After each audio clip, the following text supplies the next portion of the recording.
of reality TV, but when I do watch it, what I tend to prefer are the shows about people who are particularly skilled in a certain craft and actually watching them create something. I mean, back when it was on, I don't know how many people remember the Chopper, the American Chopper show. I mean, outside of the father and the son screaming and swearing at each other, you know, the really cool part of it is watching them actually make the bikes.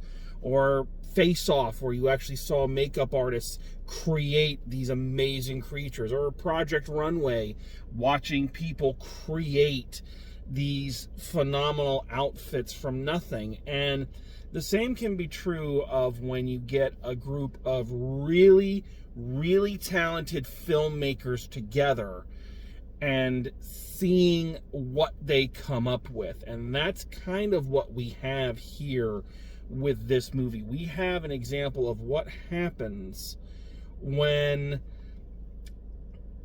a group of incredibly talented people and people who know their business inside and out get together and decide they're going to make a movie together. And damn if the result isn't incredibly humbling. You know, I'm about to work on a project where I'm shooting a movie with a camcorder, you know, with nothing. And it's like seeing what the people at the top of their game can do. It's humbling and kind of, I don't know, for such a dour and, you know, downtrodden story, really gives you hope. For the art of movie making, I suppose I should say. Because that is what this film truly is. This is a testament to the art of movie making. You get people who are just really good and get them together, and damn, the results are fantastic. I was actually very concerned about seeing this film, to be completely honest with you. As much as I truly respect the work of Ridley Scott, the simple fact of the matter is he's only made one movie before this that I could say I really liked, and that was The Martian. You know? Again, I know we're not allowed to say that, and I know in some circles saying what I'm about to say will get you cast out like a leper, but I was never a fan of the original Alien. I find it boring. You know, and I find a lot of his work very boring and, you know, draggy. And it's not to say this film couldn't have benefited from a little extra editing, but, you know, on the whole, I just find his work beautiful to look at, masterfully skilled, masterfully crafted, but lacking in any real drive. You know, The Martian was the exception to that. And now we have this film, which, while not as good as The Martian, is still really, really good. So, let's talk about this. So, for those who haven't heard of this or don't know, so what this film, the basic thrust of the story is that in, you know, ye olden times, you know, the medieval era, reign of King James the something or other in France, the wife of a knight, so Jodie Comer plays the wife of Matt Damon, who is a knight, who has fallen very far out of favor with court due to various shenanigans. She is raped by Matt Damon's former friend and now bitter rival, played by Adam Driver. And long story short, she decides to do what no other woman in, you know, history up to that point had ever really done, and said, I'm not going to just let this go, I'm going to pursue it. And, you know, and this eventually leads to the last duel of the title. You know, think of it like in Game of Thrones when they do the trial by combat. That's essentially what it is, you know, where Matt Damon says he did, Adam Driver says he didn't, both swear it's true, and, you know, well, we're going to let God decide by having a fight about it. That's the long and the short of it. Very simple premise, right? But the way this story is told is incredibly complex and shows the different interpretations of events the different way characters view themselves and the events around them. This story is actually told in 3 very distinct chapters. They even have title cards that declare them chapters. The first is from Matt Damon's point of view, that in his mind, he is a person who has always done the right thing but has always been wronged by Adam Driver in one way or another. In Adam Driver's point of view, he sees himself as somebody who's learned to play the game and has done what he can with the mind that he's been given. Matt Damon's brute strength, Adam Driver is intelligence, you know, and that he's able to that in his mind, he's earned all these things by being intelligent and offering things to the nobility that, you know, outside of just a heavy sword. And when we see his versions of events, the rape is a consensual thing, that he's in love with Jodie Comer's character, and when they finally do it, that it is that she consents to it. And of course, the last chapter is Jodie Comer's point of view, which we are, you know, told in no uncertain terms, this is what actually happened. This is the truth. You know, this is what really went down. And we see that not only did he raped her, but we also see that Matt Damon's character, you know, surprise, surprise, this isn't a huge shock, you know, is not this benevolent, loving man that he kind of sees himself as. He's not a bad person, but he is an egotistical one. He is someone who has kind of allowed himself to fall so out of favor by his own ego and vanity and all of this, and she's kind of this person eternally caught in the middle. So it's a fascinating way to tell this story. What I love about it, and when you do a story like this is pretty much the only reason you do it like this. What I love about this is, of course, the subtle changes in the story, the subtle changes in line readings, the subtle changes in blocking that indicate, you know, how different people see the same event. You know, for instance, just prior to the attack, in Adam Driver's version of events, Jodie Comer kind of kicks her shoes off playfully and kind of wanders upstairs, tripping oh so, you know, coyly. Oh, look at me. Oh, no. Oh, you know, oh, you brute. You know, basically like, you know, if you've ever seen that Looney Tunes cartoon where Yosemite Sam is chasing Granny around the table and she's like, you know, that's how he sees it. And it's done in very subtle ways, like her deciding to kick her shoes off. Whereas when we see her point of view, we see that, no, they fell off because she was trying to get up the stairs to get away from him. So it's just little tiny. It's nothing too huge, nothing too obvious. If you see a story like this done on a sitcom, obviously 2 different genres, the differences are always vast. And here, you know, it is very, very carefully honed. One of the other things I really loved, and I started to notice this as we kind of went through the film, is the very subtle reactions of the other women in the movie. There aren't that many other women in the film. But what you start to notice is they have kind of a public face and a private face. There's a scene early on where, I don't know what he is necessarily. He's somebody in the monarchy. He's not the king, but, you know, whoever, you know, Ben Affleck is playing this member of the royal family who is basically allowing Adam Driver to do all these things because he doesn't like Matt Damon. But anyway, Ben Affleck is talking about his wife. Oh, she's pregnant with our 8th child, you know, or something like that. And, oh, isn't she great? Oh, she's going to drink you all on the table. And his wife's all, oh, honey. And she gets up and leaves the room, and then she turns her face to the camera and away from the rest of the people. It just goes very sour. And throughout the entire course of the trial, the accusations, and all of this, every now and then they just put the camera on one of the other women, the queen, Matt Damon's mother, some of the other women who are just in the gallery or who are viewing it, and you just see their small reactions to what's being said and done.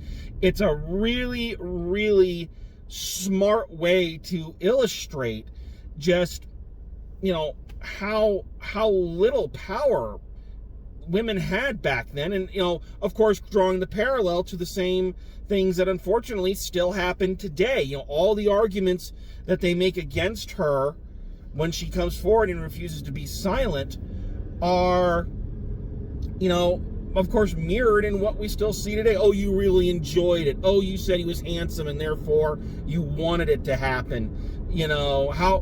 All of this, and you really do see, man, we have sadly not come that far. It's disappointing.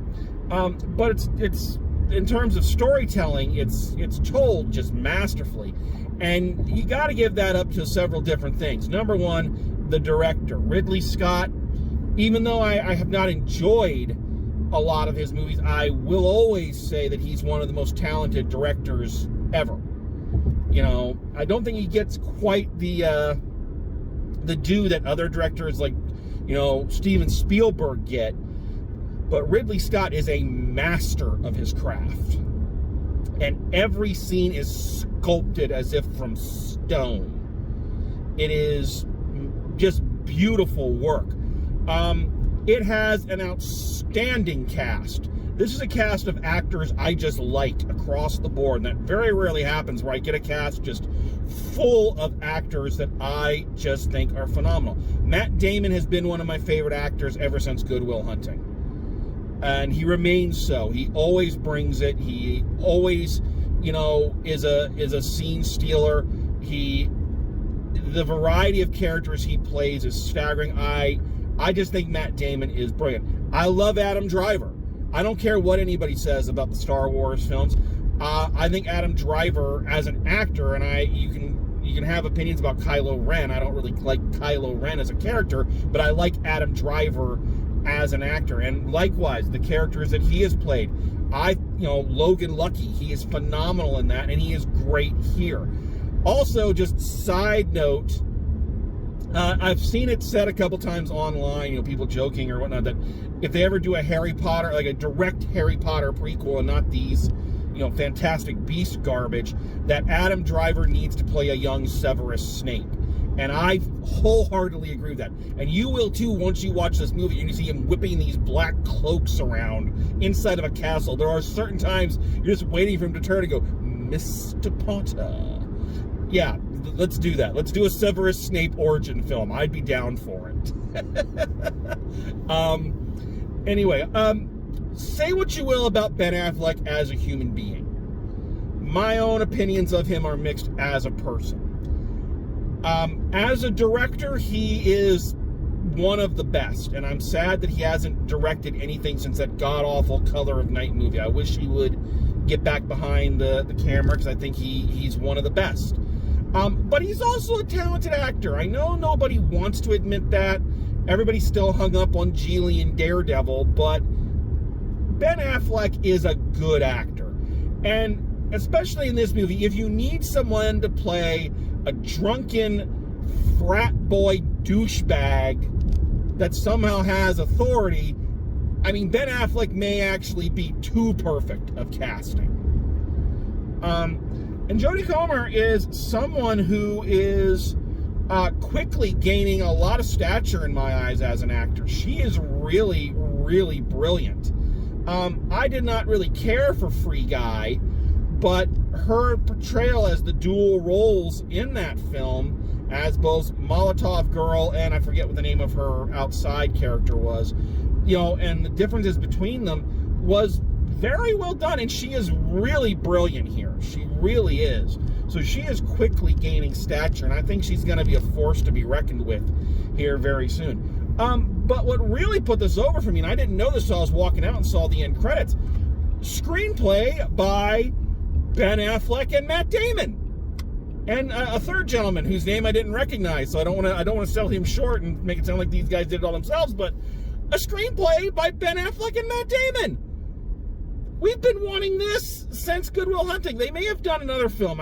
Something is telling me they wrote another film together before this one, but I cannot recall it. But, you know, it's something that we all wanted when they won the Oscar for Best Screenplay. It's like, well, these guys are going to write a whole bunch of movies, and they really haven't. Their careers took off after that. So it's great to see them back in the writers' role as well. And once again, you can say whatever you want about either one of them as actors or in any other way. They're good writers. Again, this is what I was talking about right at the beginning. This movie is what happens when you get talented writers, you get incredibly talented actors, and you get an incredibly talented director, and put them together, and they collaborate, and they create something really, really fascinating. In terms of the other hand of this, I think the main argument I always have, and I know I say it a lot, people are going to think I have no attention span. It is a fairly long film, and what's funny is that it feels like the Matt Damon chapter at the very beginning, like they speed through a lot. It feels like we are really jumping around from time and place very quickly. And then it feels like the Adam Driver chapter is longer than his, and then it feels like the final chapter is some kind of middle ground, you know?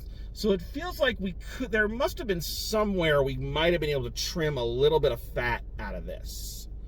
You know, what was really needed and what was, you know, truly necessary. I think the third time through events, I think we might have been able to cut one or two retellings of the same moment.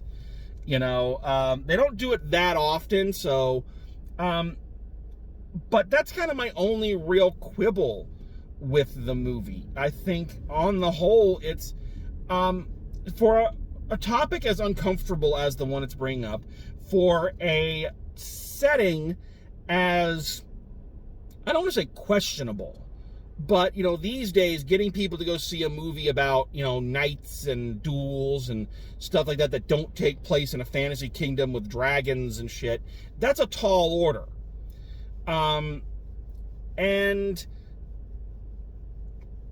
you know, for all of that, for all the things kind of working against it, and the bizarre, not so much bizarre, but the unique way in which the story is being told, it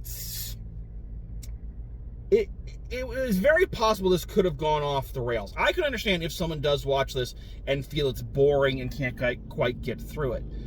But to me, it was utterly fascinating, and it took me a little bit to get into it, but I was hooked. I was really hooked by it, and it managed to hold on to me. Again, I started to kind of wane a little bit towards, you know, kind of in the middle of the third chapter there, but on the whole, it really held your interest and your attention, and it's fitting that they kind of did it with chapters, because it really does feel very literary in structure. I also got to talk real briefly before we kind of wrap up here about the last duel of the title, and oh man, that is one of the most brutal fight scenes I've ever witnessed. None of the, again, when we kind of think of these things now, we think of the Game of Thrones model, because that's what we've kind of come to recognize with the swords and all of that, and fighting for honor and blah, blah, blah. And that's all highly stylized, and that's all, you know, even the gore is kind of uber gore, because you're trying to, you know, that's what the show was sold on, where the, you know, the blood, the guts, and the sex. So they always felt like they had to regularly pump that stuff up. This, however, is just, I mean, this is down and dirty and brutal, and they're getting hit, and you're going, oh, fuck. You know, like, you're feeling it. Like, it's one of the most, like I say, gritty fucking fight scenes I've seen in a while. Yeah, and they do such a great job of raising those stakes that you really are concerned, because you're just like, you know, come on, you know, let's hope the right way comes out of this. Let's cut to the chase. Let's cut to the chase, and let's go with final grade on the last duel. That's a tough question, really. It's a tough question. I think I'm gonna go a solid A. Solid A on this one. I really enjoyed it. I liked watching it. I think the only thing that keeps me from really pushing it to that A plus is that, if I'm being honest with myself, I don't know if this is a film that I will ever really seek out to watch again. I don't know. You know, it doesn't quite have the rewatch value, in my opinion, of something like, say, The Martian. I could be wrong. I could really get a hankering to watch this film again. For the performances, for the writing, for the directing, there's a lot good going on here. But it just feels like it's kind of a one and done, almost. Or if I do watch again, it's going to be years later. But that's a minor thing. It's a good watch. It's a good film. Master craftspeople at the top of their game, you know, putting out something really, really unique and that really has something to say and says it in a new and interesting way. That's rare, and I really appreciate it. So there you have it. That's my take on The Last Duel. So once again, I thank you very much for joining me. Thanks for coming along for the ride. And as always, drive safe, and I will see you at the movies.